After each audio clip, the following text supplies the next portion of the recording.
आखिर कौन है अमूल गर्ल?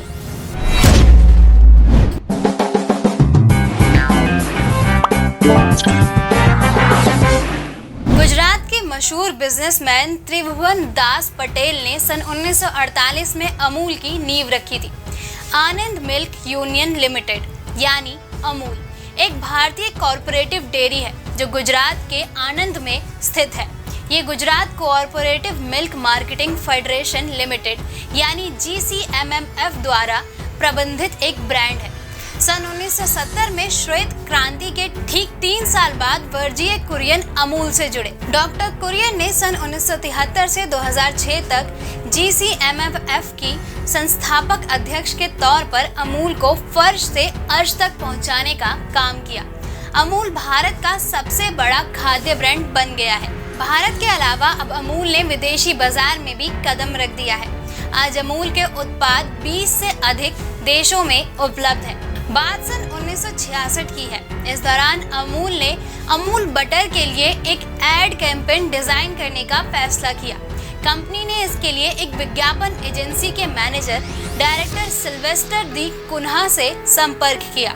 सिल्वेस्टर भी इस ब्रांड कैंपेन के लिए तैयार हो गए। अब उनके पास समस्या ये थी कि विज्ञापन किस तरह का होगा और इसमें किसे कास्ट किया जाएगा।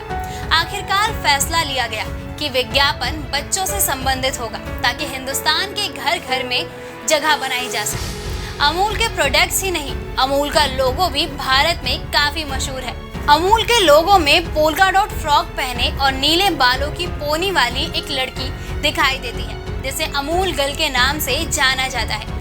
अमूल गर्ल को अमूल के प्रतिद्वंदी ब्रांड पोल्सन की बटर गर्ल के प्रतिक्रिया के रूप में बनाया गया था।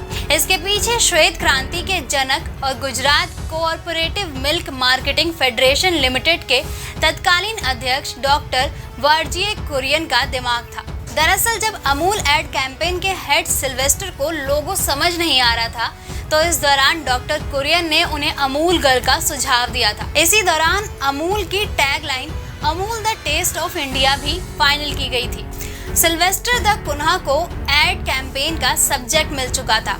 अब वो विज्ञापन बनाने की तैयारी में लग गए। इसके बाद उन्होंने विज्ञापन के लिए देश भर से बच्चों की तस्वीरें मंगाई।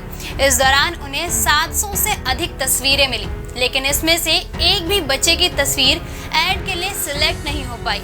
ऐसे में सिल्वेस्टर परेशान हो गए। इस बीच उन्हें याद आया कि केरल में उनके दोस्त चंद्रन थरूर की 2 खूबसूरत बेटियां और एक बेटा है। सिल्वेस्टर ने अपने दोस्त को फोन लगाया और कहा वो उनकी बड़ी बेटी शोभा को अमूल के विज्ञापन में लेना चाहते हैं। इस पर चंद्रन पहले तो हैरान रह गए, फिर उन्होंने भी इसके लिए हामी भर दी।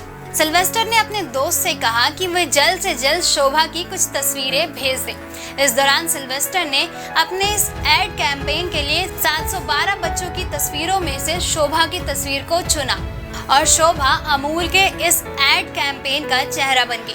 बता दें, चंद्रन थरूर की सबसे बड़ी बेटी का नाम शोभा, दूसरी बेटी का नाम स्मिता, जबकि बेटे का नाम शशि है।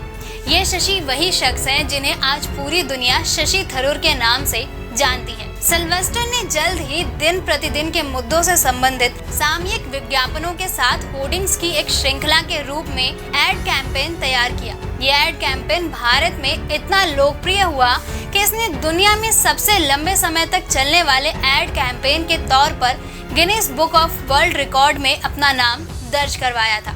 इस तरह से शोभा अमूल गर्ल का चेहरा बन गई और अटली बटली डिलीशियस एड कैंपेन के जरिए उन्होंने करोड़ों भारतीयों के दिल जीत लिए। इसके साथ ही थरूर फैमिली भी केरल में मशहूर बन गई।